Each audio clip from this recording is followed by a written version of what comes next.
Hello students, कैसे हैं आप लोग? आई होप सो के अच्छे ही होंगे। तो एक बार फिर से हम आपके सामने आ गए हैं और आज हम बात करने वाले हैं वेक्टर के एप्लीकेशंस के बारे में। स्टूडेंट्स, हमने आपको लास्ट क्लास में आपको समझाया था कि वेक्टर क्या होता है, वेक्टर का एडिशन कैसे होता है, प्रोडक्ट कैसे होता है, और आज हम बात कर रहे हैं उससे आगे वेक्टर के एप्लीकेशन के बारे में। वेक्टर्स को अपन कहाँ यूज करते हैं, कैसे यूज करते हैं, किस टाइप की प्रॉब्लम्स वेक्टर से बनती हैं, वो सब बातें अपन आज डिस्कस करने वाले हैं। तो बहुत अच्छा लगेगा आपको आज का भी सेशन, जैसे कि और सेशन को आपने ऐसे ही प्यार दिया। आप लोगों को अगर अच्छा लगे तो वीडियो को लाइक करें, शेयर करें और अपने फ्रेंड्स में इसको ज़्यादा से ज़्यादा स्प्लिट करें, क्योंकि आपका एक शेयर किसी को फिजिक्स सिखा सकता है। तो स्टार्ट कर रहे हैं बच्चों। आज की बात है यहाँ पर वेक्टर के एप्लीकेशन से, और वेक्टर के एप्लीकेशन में सबसे पहला एप्लीकेशन होता है बच्चों रेन-मेन प्रॉब्लम। Rain-main problem.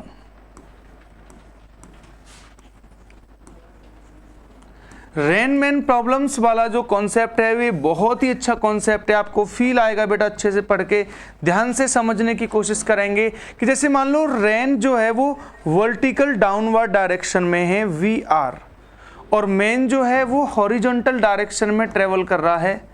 तो फिर रेन की जो वेलोसिटी है मेन की रेस्पेक्ट में VRM, इसको बोलेंगे velocity of man, velocity of rain, and this is the velocity of rain with respect to man. और वो रहेगा बेटा इस डायरेक्शन में, यानी जो रेन ड्रॉप्स हैं वो मेन को ऐसे आके उस पर स्ट्राइक करेंगी, और ये रहेगा अपना अम्ब्रेला जो इसको स्ट्राइक करेगा, और ये वाला जो एंगल है वो क्या है, थीटा। अब अगर हम यहाँ से बात करते हैं यहाँ से, तो आपको पता चल जाएगा कि इस थीटा के लिए ये बेस हो गया, ये परपेंडिकुलर हो गया, तो tan theta is equal to हो जाएगा परपेंडिकुलर यानी VM और बेस यानी VR। ये टेन थीटा हो जाएगा V main upon V rain, ठीक है। और अपन यहाँ से वो वाला एंगल फाइंड कर सकते हैं कि किस एंगल पर आपको अपने अम्ब्रेला को होल्ड करना होगा जिससे कि आप बारिश से बच जाएं, ठीक है। इसके अलावा आपसे ये भी पूछा जाएगा कि velocity of rain with respect to man क्या होगा, तो वो हो जाएगा स्क्वायर रूट में V रेन का स्क्वायर प्लस V मेन का स्क्वायर हो जाएगा, ठीक है। और अगर हम यहाँ से बात करते हैं तो इसको अपन क्या बोलने वाले हैं आपके लिए, इसको बोलने वाले हैं velocity of rain with respect to man. Velocity of rain with respect to man, यानी मेन के रेस्पेक्ट में रेन की वेलोसिटी आपको फाइंड करने के लिए बोला जाएगा। तो आप इस फॉर्मूले से डायरेक्ट वो वाला प्रॉब्लम सॉल्व कर सकते हैं। क्लियर हो रही है सभी को ये वाली बातें? आई होप सो कि सबको अच्छा लग रहा है, सब लोग बहुत अच्छे से सीख पा रहे हैं। मोस्ट इम्पोर्टेंट टॉपिक था ये जो मैंने आपको यहाँ सिखाने की कोशिश की है, आप लोग ध्यान रखेंगे। क्वेश्चन यही आता है कि रेन जो है वो वर्टिकल डाउनवर्ड है और मेन हॉरिजॉन्टल डायरेक्शन में ट्रैवलिंग कर रहा है इतनी स्पीड से, तो बताइए what is the angle from vertical should be hold the umbrella for avoid the rain, ठीक है। रेन से बचने के लिए वर्टिकल के साथ किस एंगल पर अम्ब्रेला को होल्ड करना होगा जिससे कि रेन से वो बच पाएं, ठीक है। ये वाला कॉन्सेप्ट आपको ध्यान रखना है रेन मेन प्रॉब्लम्स में। Velocity of rain tan theta, आप इसको ध्यान रखेंगे और यहाँ से बनने वाला क्वेश्चन सॉल्व हो जाएगा। अब इसके बाद बेटा फिर अपन आगे बात करते हैं, आपको लेके चलते हैं। तो दूसरा वाला जो कॉन्सेप्ट है वो है बेटा, दूसरा वाला जो इसका एप्लीकेशन है वेक्टर का, वो है crossing of river. Crossing of river. Crossing of river बेटा, रिवर को क्रॉस करने वाला कॉन्सेप्ट है। इसमें दो पार्ट होते हैं बेटा। क्रॉसिंग ऑफ रिवर में दो पार्ट हैं। केस नंबर 1 तो ये है इन शॉर्टेस्ट टाइम, कि रिवर को शॉर्टेस्ट टाइम में क्रॉस करना है। पूरी बात को फील कराते हैं आपको अच्छे से।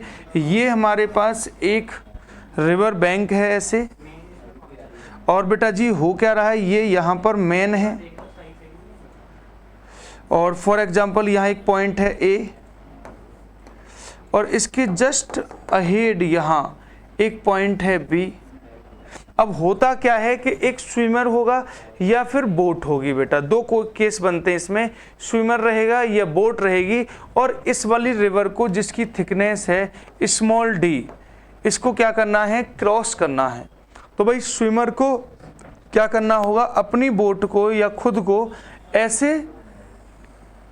ऐसे स्टार्ट करना होगा जर्नी। तो ये होगी वेलोसिटी ऑफ बोट बोल रहा हूं मैं इसको, ठीक है। रिवर इस डायरेक्शन में फ्लो कर रही है, ये वेलोसिटी ऑफ रिवर हो चुकी है। तो भैया वेलोसिटी ऑफ रिवर यहाँ भी आ जाएगा वही।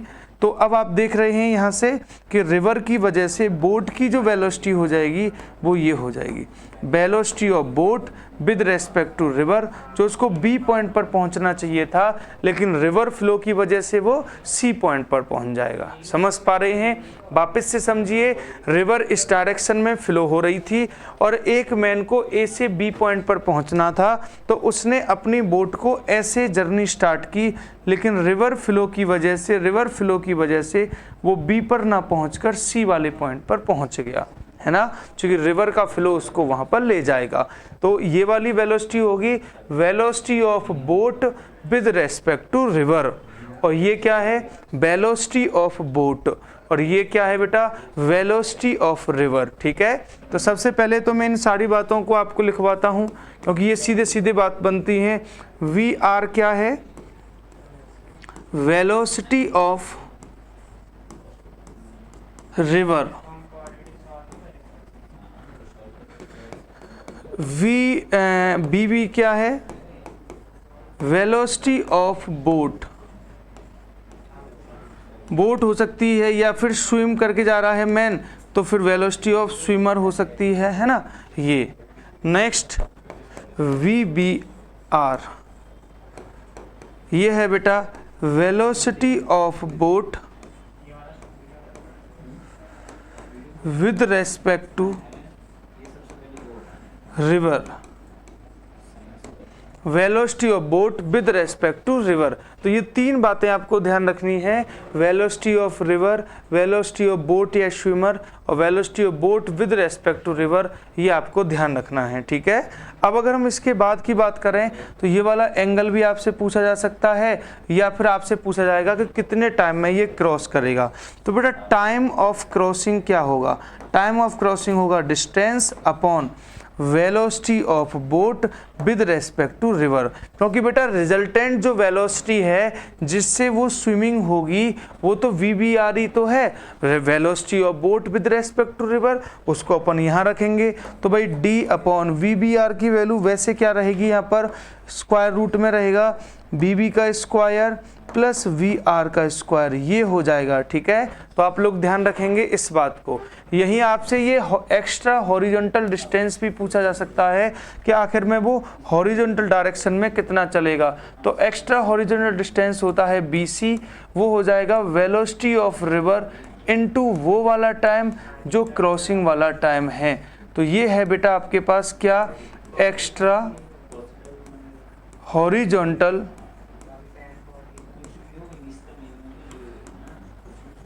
डिस्टेंस,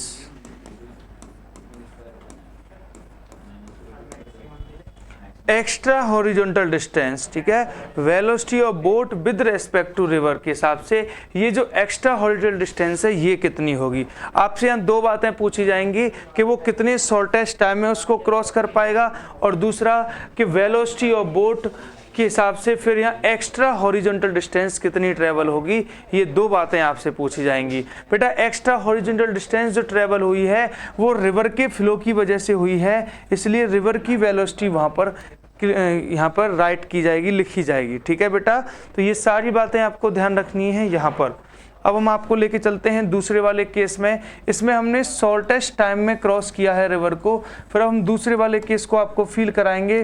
पहले आप इसको फटाफट से नोट कर लीजिए, फील कर लीजिए सारी बातों को, ऐसे लिख लेना है इसमें। Consider a river is flowing with VR velocity and a boatman wants to cross the river having thickness d with speed of vb, ठीक है। Now the resultant velocity of boat with respect to river will be vbr and now the time of crossing is given by, तो भैया time is equal to distance upon resultant velocity हो जाएगा, d upon bbr को लिखेंगे bb का square plus br का square, तो root में अपन इसको लिख लेंगे। फिर एक्स्ट्रा हॉरिजॉन्टल डिस्टेंस निकालना है, तो भैया ये हॉरिजॉन्टल वेलोसिटी इनटू टाइम से मल्टीप्लाई हो जाएगा और ये क्वेश्चन यहाँ पर इजीली सॉल्व हो जाएगा। तो क्या आप लोग कर पाएंगे ऐसी बातें? क्या आप ऐसे क्वेश्चंस को सॉल्व कर पाएंगे? फटाफट से आप लोग इसको नोट कीजिए, स्क्रीनशॉट ले लीजिए पॉज करके। और अब हम बढ़ रहे हैं नेक्स्ट वाले केस पर, केस नंबर 2। केस नंबर 1 में एक प्रॉब्लम हो गई थी बेटा कि वहां पर डिस्टेंस ज़्यादा ट्रेवल हो गई थी, वो आगे फ्लो होके चला गया था ना, इसलिए बेटा हम केस नंबर 2 में बात कर रहे हैं इन शॉर्टेस्ट डिस्टेंस। या तो शॉर्टेस्ट टाइम में क्रॉस कराए जाएंगे या शॉर्टेस्ट डिस्टेंस में कवर करना है। तो अब के हम शॉर्टेस्ट डिस्टेंस में हमें ये टारगेट रखना है कि डिस्टेंस ज़्यादा ट्रेवल ना हो पाए, ठीक है। तो जैसे मान लो वापस से ये रिवर है अपने पास, ये रिवर है और ये इस डायरेक्शन में फ्लो कर रही है, वेलोसिटी ऑफ रिवर। अब कॉन्सेप्ट क्या है, बस इतना सा है कि वो ऑलरेडी यहाँ पर है पर्सन ए पॉइंट पर, और उसको यहाँ से सीधे सीधे कहाँ पहुँचना है बेटा, बी पॉइंट पर पहुँचना है। मतलब उसको अब टारगेट मिल चुका है कि भैया कैसे भी आओ लेकिन आपको ए से कहाँ आना है, बी पर आना है। यानी जो रिजल्टेंट वेलोसिटी थी बोट की वेलोसिटी रिवर के रेस्पेक्ट में, वो अब फिक्स हो चुकी है, वो ए बी के अलोंग होना चाहिए। क्योंकि आपसे बोला है ना शॉर्टेस्ट डिस्टेंस, तो सबसे कम डिस्टेंस जो होगी वो यही वाली तो होगी, ए बी वाली बेटा। तो बस वो टारगेट आपको मिल गया। अब आप समझिए कि अगर आपको ये वाली फाइनल करनी है तो आपको ऐसे चलना स्टार्ट करना पड़ेगा, जैसे फ्लो फ्लो फ्लो फ्लो होके आप सीधे आ जाओ, है ना। तो बस वही वाली कॉन्सेप्ट यहाँ पर आने वाला है। ये जो स्टार्टिंग वाली चीज़ है वो ये होनी चाहिए, ये वेलोसिटी ऑफ बोट होना चाहिए और ये वेलोसिटी ऑफ रिवर होना चाहिए, और ये फ्लो होने की वजह से वो सीधा चला जाएगा। आपसे यहाँ ये एंगल पूछा जा सकता है कि भाई एंगल कितना होगा। सर इसको हम ऐसे नहीं स्टार्ट कर सकते बेटा, अगर ऐसे स्टार्ट होते तो फ्लो भी उधर ही है, तब तो ये फ्लो होके चला जाता, फिर तो ये क्रॉस ही नहीं कर पाता। इसलिए against the swimming, against the flow आपको वहाँ पर अपना मोशन स्टार्ट करना पड़ेगा। और किस एंगल से, मान लो थीटा एंगल से स्टार्ट करना होगा, तो आपको थीटा भी पूछा जा सकता है। थीटा के लिए ये कौन है परपेंडिकुलर, ये कौन है हाइपोटेनियस। तो अगर हमें थीटा फाइंड करना है तो सिंपल हम साइन थीटा ले लेंगे। साइन थीटा इक्वल टू हो जाएगा परपेंडिकुलर अपॉन हाइपोटेनियस, यानी V R upon V B. V R क्या है बेटा जी, वी आर है velocity of rain, V B क्या है, वेलोसिटी ऑफ बोट।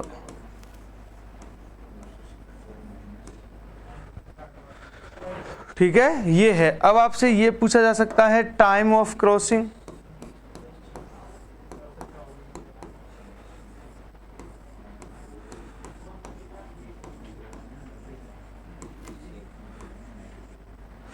तो टाइम ऑफ क्रॉसिंग हो जाएगा बेटा total distance upon V B are.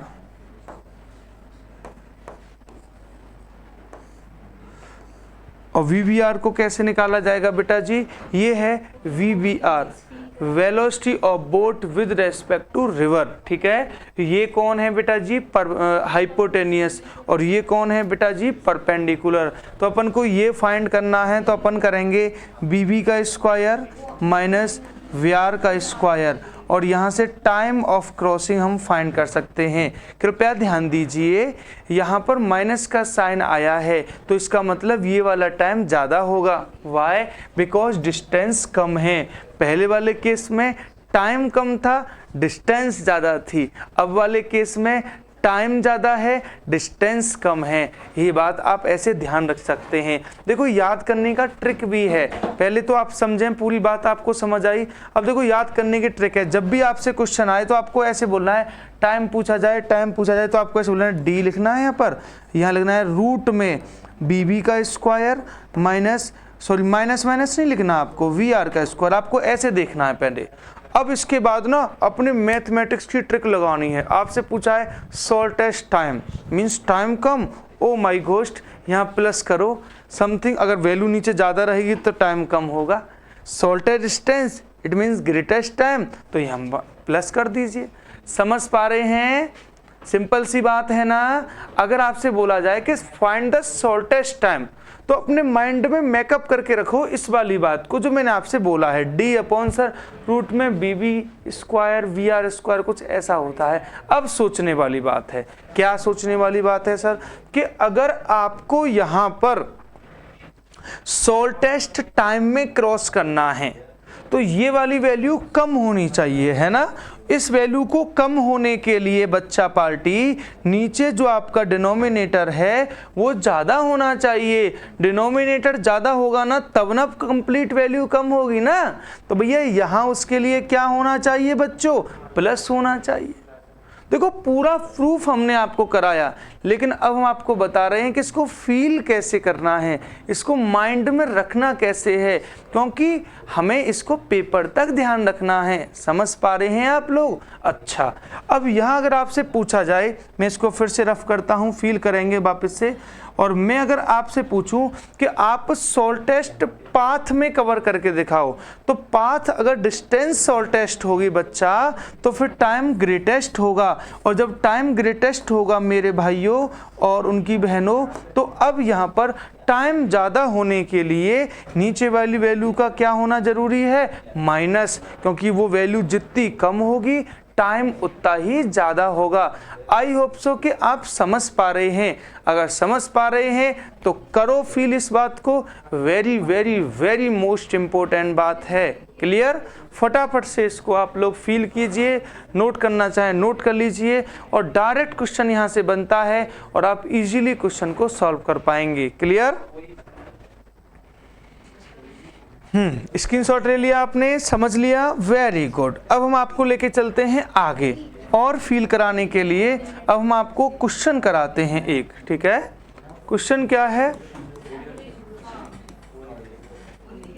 A river is flowing with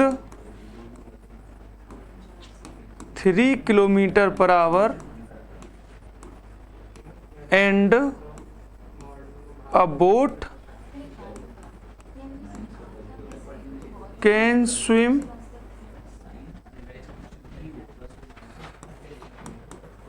in still water with 4 kilometer per hour, then find shortest time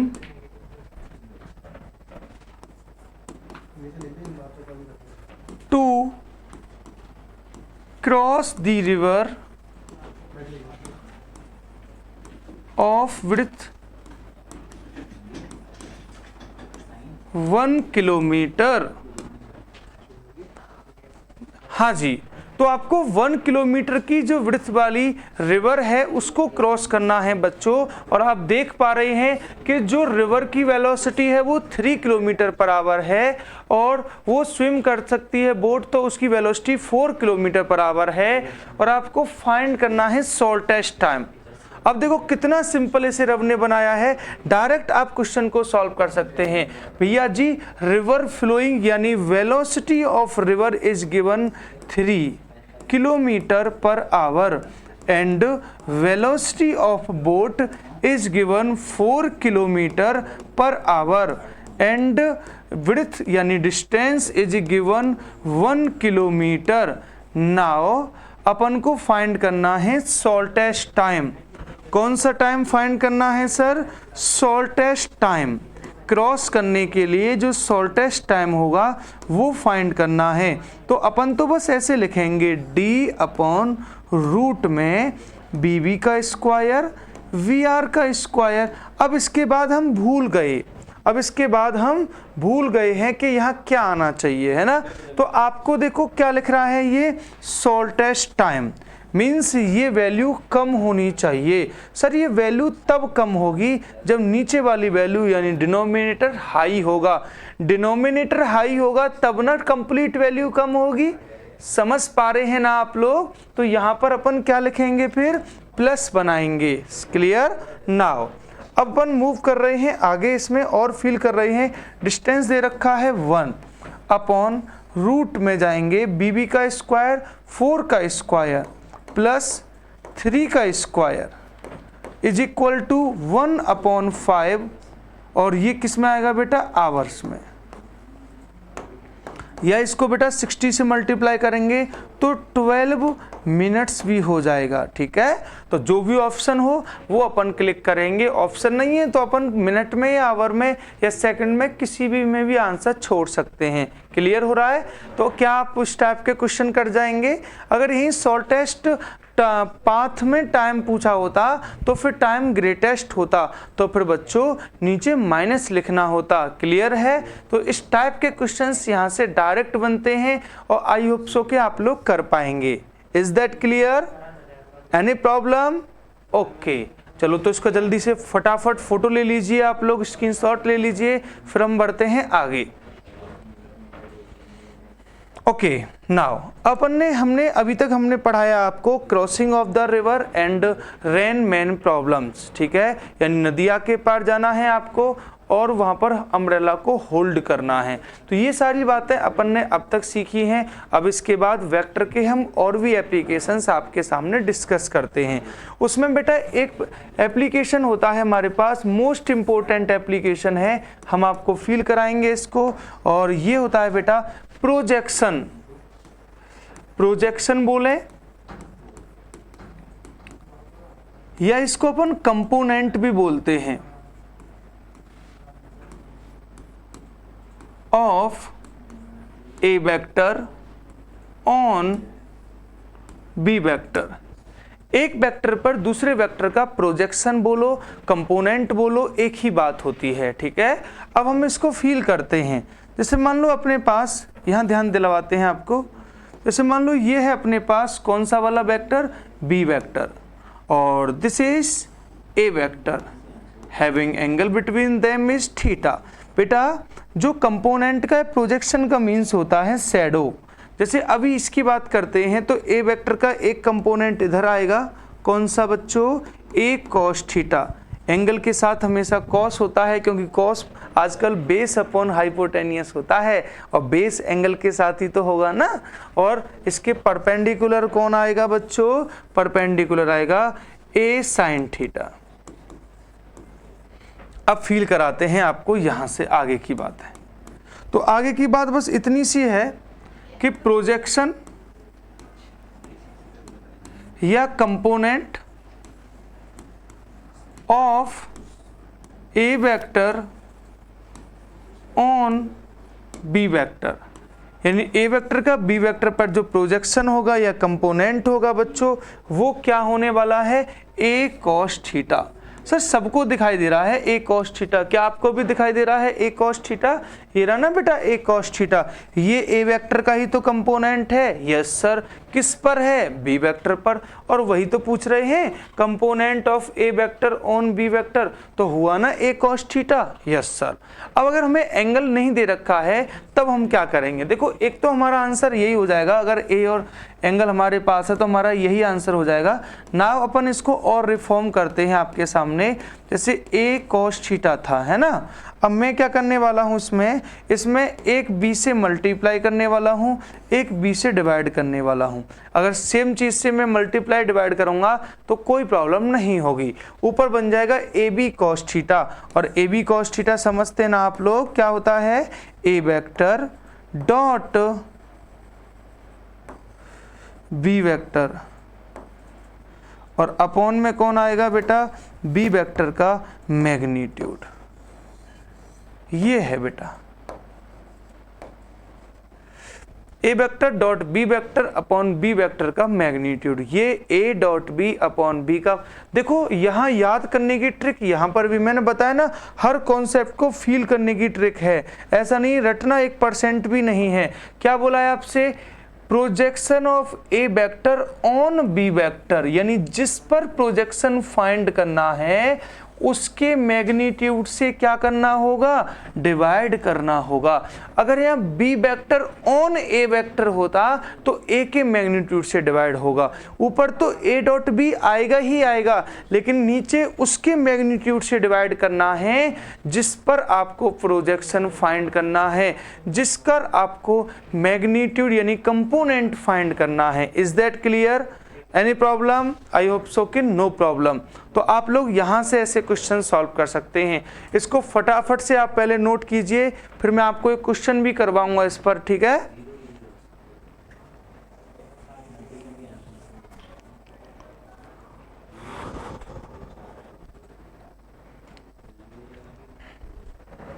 चलो अब देखो मैं आपको एक क्वेश्चन फील कराता हूं। यहाँ पर क्वेश्चन क्या है, क्वेश्चन बस यही है कि फाइंड प्रोजेक्शन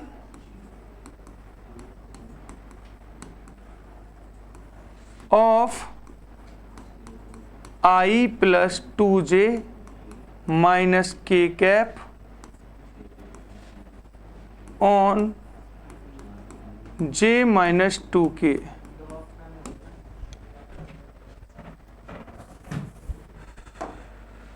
हाँ भाई, इसे क्या बोलेंगे अपन, ए वेक्टर, और इसे क्या बोलेंगे अपन, बी वेक्टर। अब इसके बाद की जो बातें हैं वो समझने की जरूरत है। हमसे पूछा है प्रोजेक्शन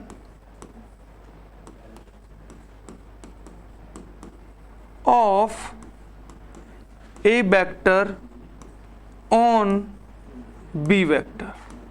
तो बहुत सिंपल सा क्वेश्चन है। हमें क्या करना है बेटा कि पहले ऊपर तो करना है ए vector dot b vector,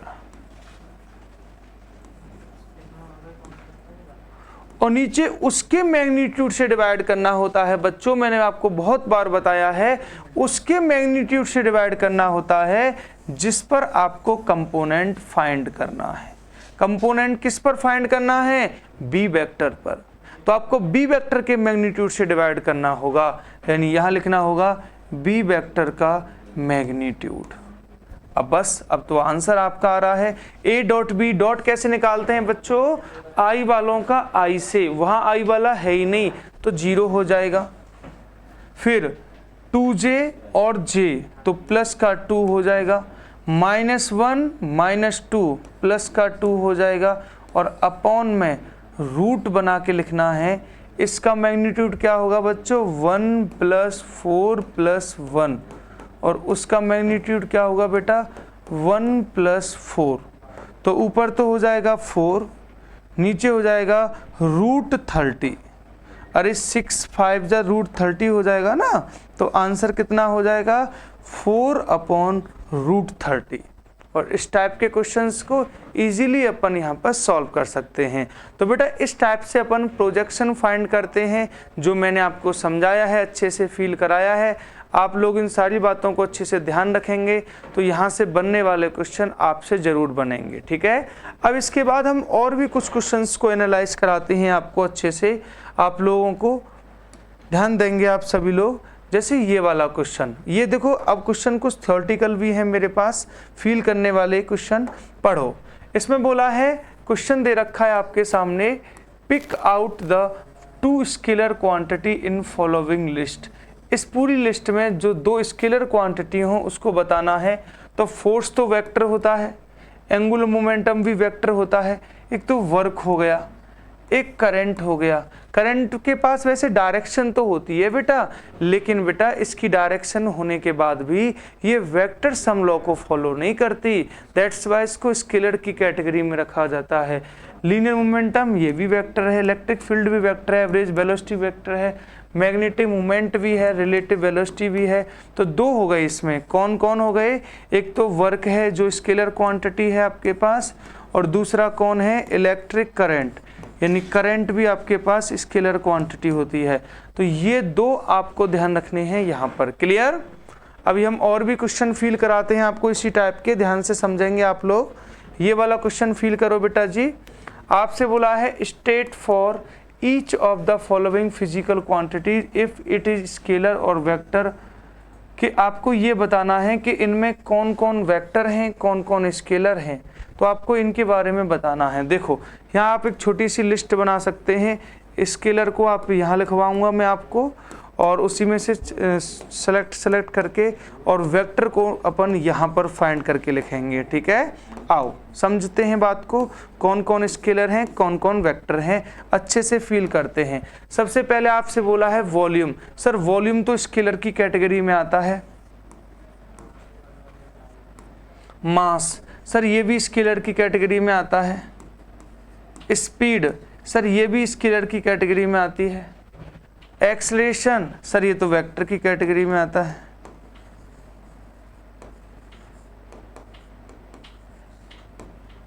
density, ये तो स्केलर है, इसके पास तो कोई डायरेक्शन नहीं है।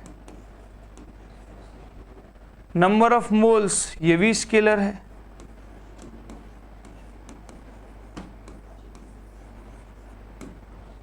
Angular frequency omega,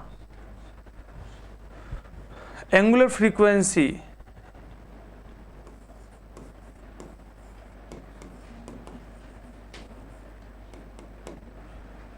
displacement, velocity यहां जाएगा, डिस्प्लेसमेंट भी यहीं आ जाएगा, एंगुलर वेलोसिटी भी यहीं आ जाएगा। ठीक है, तो इस तरीके से आपको सेलेक्ट करके लिस्ट अलग अलग बनानी थी। इनमें ये दिखाना था कि वेक्टर कौन कौन है, स्केलर कौन कौन है। Is that clear? Any problem? Okay, अपन आगे फील करते हैं। आपको ये वाला क्वेश्चन अच्छा लगा, अब हम नेक्स्ट लेके चलते हैं आपके साथ इस वाले क्वेश्चन को। ये वाला क्वेश्चन बहुत ही अच्छा क्वेश्चन है बेटा जी आपके लिए। Vectors a i cap plus b j cap plus k cap and 2i 3j 4k are perpendicular to each other when 3a plus 2b is equals to 7, the ratio of a to b is x upon 2, value of the x is okay। देखो बेटा, सबसे पहले तो ये दोनों vector जो हैं वो आपस में परपेंडिकुलर हैं। मान लीजिए इसको a कंसीडर कर लीजिए, आप इसको b कंसीडर कर लीजिए। तो आप देख रहे हैं कि अगर ये दोनों परपेंडिकुलर होंगे तो a vector dot b vector is equal to क्या होगा? 0। अब a i है, 2i है, तो 2a हो जाएगा।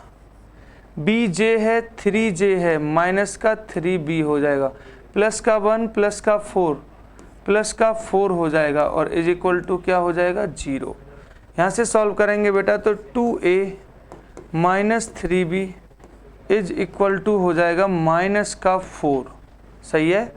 अब देखो आप एक काम कीजिए, ये आपको इक्वेशन दे रखा है एक 2a माइनस 3b वाला, है ना, और एक इक्वेशन वहाँ भी है। चलो दोनों को हम यहाँ पर देखते हैं, सॉल्व करेंगे। तो ये तो हो गया इक्वेशन नंबर 1। इक्वेशन नंबर 2 क्या है? 3a plus 2b is equal to है 7। ये है इक्वेशन नंबर 2। सही है। अब क्या करना है अपन को? हमें इनको सॉल्व करके a और b की वैल्यू कैलकुलेट करनी है। तो हम ऐसा करते हैं ना, इसमें किससे मल्टीप्लाई कर दूं मैं? 3 से मल्टीप्लाई कर दूं, इसमें मल्टीप्लाई कर दूं मैं 2 से मल्टीप्लाई कर दूं, या फिर इसमें ऊपर वाले में मैं 2 से मल्टीप्लाई कर देता हूं, इसमें 3 से कर रहा हूं। अब देखना, इसमें 2 से मल्टीप्लाई करूंगा तो 4a बन जाएगा, है ना। उधर लेके चलता हूं आपको से फील कराने के लिए।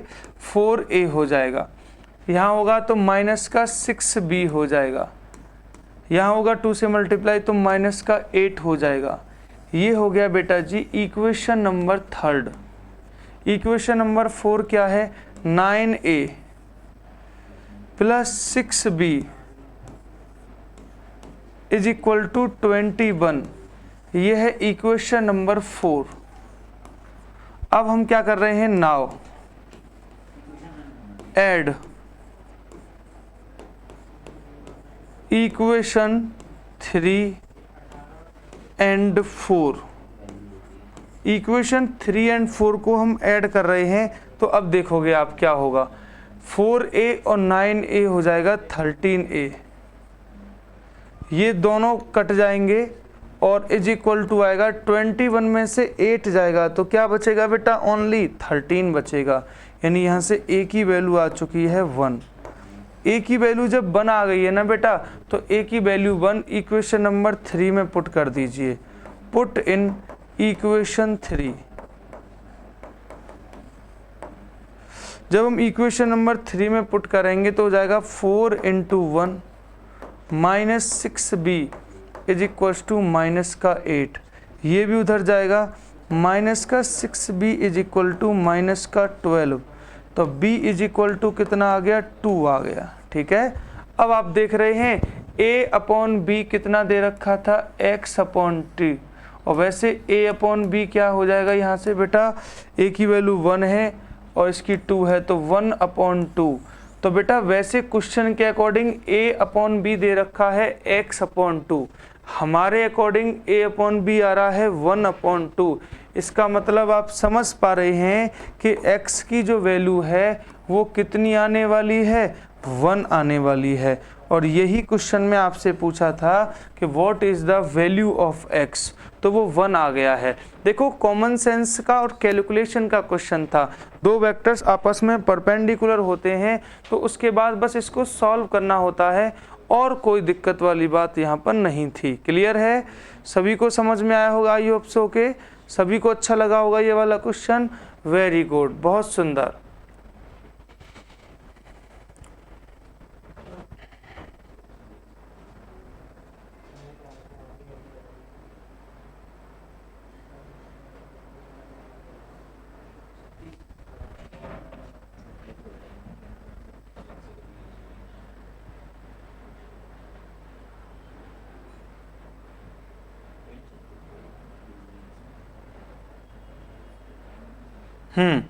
ये क्वेश्चन देखो बेटा, resultant of two vectors a and b is perpendicular to a and its magnitude is half of b, the angle between a and b is. आपसे क्वेश्चन ये पूछा है। देखो बेटा जी, बहुत ही प्यारा क्वेश्चन है, बहुत ही प्यारा क्वेश्चन है ये, कि आपसे बोला है a और b का जो रिजल्टेंट है वो a के परपेंडिकुलर है। मतलब आप समझ पा रहे हैं, ये a वेक्टर है और ये r वेक्टर है, ये दोनों आपस में परपेंडिकुलर हैं। तो भाई b वेक्टर को अपन को मुझे कैसे अनरोल करना पड़ेगा, b वेक्टर को बेटा जी ऐसे बनाना पड़ेगा। ये b वेक्टर हो गया मेरे पास, और आपसे बोला है क्वेश्चन में ये तो परपेंडिकुलर हो गया, आपको a और b के बीच का एंगल बताना है। बेटा a और b के बीच का एंगल ये होगा थीटा, ये मुझे फाइंड करना है। तो उसके लिए मैं सबसे पहले इस वाले एंगल को वैल्यू निकाल लेता हूँ अल्फा को। आप देख रहे हो बेटा जी, फॉर अल्फा आप अगर हम बात करते हैं तो अल्फा के सामने वाली जो साइड है वो परपेंडिकुलर हो जाएगी, ये हाइपोटेनियस हो जाएगी। तो बेटा अगर हम बात करेंगे परपेंडिकुलर और हाइपोटेनियस के लिए तो हम साइन अल्फा ले लेते हैं। साइन अल्फा होता है परपेंडिकुलर यानी r अपॉन हाइपोटेनियस यानी b। और बेटा क्वेश्चन में आपसे ये भी तो बोला है ना कि रिजल्टेंट जो है उसका मैग्नीट्यूड b से हाफ है, यानी क्वेश्चन में आपसे ये भी तो बोला है ना कि r is equal to b by 2 है। अगर आपसे ये भी बोला है तो sine alpha is equal to हो जाएगा 1/2। तो अल्फा इज इक्वल टू कितना हो जाएगा 30 डिग्री। अब आप देख पा रहे हैं ये वाला एंगल अगर 30 डिग्री है तो आप देखिए ए और बी के बीच का एंगल थीटा कितना होगा 180 माइनस 30, बोले तो 150 डिग्री आंसर आएगा और ये इस क्वेश्चन का बेस्ट आंसर हो जाएगा। ध्यान दीजिए बेटा, अब आप कह रहे होगे सर ये अल्फा ही क्यों नहीं एंगल है, थीटा ही क्यों है? क्योंकि बेटा ये इसका हेड इधर था, इसका हेड ऊपर था, तो इसके और इन दोनों के बीच में ये वाला एंगल वैलिड होगा, ना कि ये। ठीक है, तो ये बात आपको ध्यान रखनी है। तो इस टाइप के बहुत सारे क्वेश्चंस वेक्टर से बनते हैं। हमने आपको पूरे वेक्टर को बहुत अच्छे से एनालाइज कराया है। वेक्टर फिनिश हो गया। अब नेक्स्ट वीडियो हमारी रहेंगी प्रोजेक्टाइल मोशन की, उसको हम आपको अच्छे से फील कराएंगे। आप लोग अच्छे से मेहनत करते रहें, क्लास को ज्वाइन करते रहें, और आपके जो भी फ्रेंड सर्कल है वहाँ भी क्लास को ज़्यादा से ज़्यादा शेयर करें, ताकि उनका भी भला हो सके और वो भी सीख सकें फिजिक्स को बिल्कुल बेसिक से टॉप लेवल तक। तो मिलते हैं बेटा नेक्स्ट सेशन में और बेहतरीन वीडियो के साथ। तब तक आप अपना ख्याल रखें, इसी तरीके से पढ़ाई करते रहें। जय हिंद, जय भारत।